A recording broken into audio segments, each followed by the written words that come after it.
പ്രിയപ്പെട്ടവരെ, നിങ്ങൾ അറിഞ്ഞിരിക്കുമ്പോൾ 2024 ഉംറ വിസ സ്റ്റാർട്ടായിട്ടുണ്ട്. ഹജ്ജ് കഴിഞ്ഞു, ഇനി ഉംറ സീസണാണ്. ഹജ്ജ് നടപടികൾ അവസാനിച്ചതോടെ പുതിയ ഉംറ സീസണിലേക്കുള്ള ഉംറ വിസകൾ അനുവദിക്കാൻ തുടങ്ങി. ഇന്നു മുതലാണ് ഹജ്ജ് ഉംറ മന്ത്രാലയം പുതിയ ഉംറ വിസ അപേക്ഷകൾ സ്വീകരിച്ച് വിസകൾ അനുവദിക്കാൻ തുടങ്ങിയത്. അഥവാ 20/6/2024. മുൻ വർഷങ്ങളിൽ ഹജ്ജ് സീസൺ അവസാനിച്ച ശേഷം മുഹറം മുതലാണ് ഉംറ വിസകൾ അനുവദിച്ചിരുന്നത്. അഥവാ ഇത് ദുൽഹിജ്ജ 15 ആവുന്നേ ഉള്ളൂ. ദുൽഹിജ്ജ 15 കൂടെ തന്നെ ഈ പ്രാവശ്യം ഉംറ വിസ അനുവദിച്ചു തുടങ്ങിയിട്ടുണ്ട്. എന്നാൽ ഈ വർഷം മുതൽ ഹജ്ജ് പൂർത്തിയായാൽ ഉടൻ ഉംറ വിസ അനുവദിക്കാൻ നേരത്തെ തീരുമാനിച്ചിരുന്നത് തന്നെയാണ്.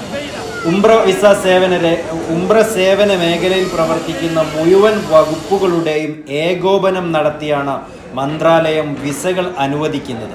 കൂടുതൽ ഉംറ തീർത്ഥാടകരെ സ്വീകരിക്കാനുള്ള പദ്ധതി അനുസരിച്ചാണ് മന്ത്രാലയം പ്രവർത്തിക്കുന്നത്. വിദേശങ്ങളിൽ നിന്നെത്തിയ ഹജ്ജ് തീർത്ഥാടകരിൽ ബഹുഭൂരിഭാഗവും ഇനിയും സ്വദേശങ്ങളിലേക്ക് മടങ്ങിയിട്ടില്ല.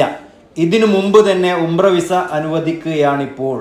2030 പ്രതിവർഷം പുണ്യഭൂമിയിലെത്തുന്ന തീർത്ഥാടകരുടെ എണ്ണം 3 കോടിയിലേറെയായി ഉയർത്താനാണ് വിഷൻ 2030 ലക്ഷ്യമിടുന്നത്.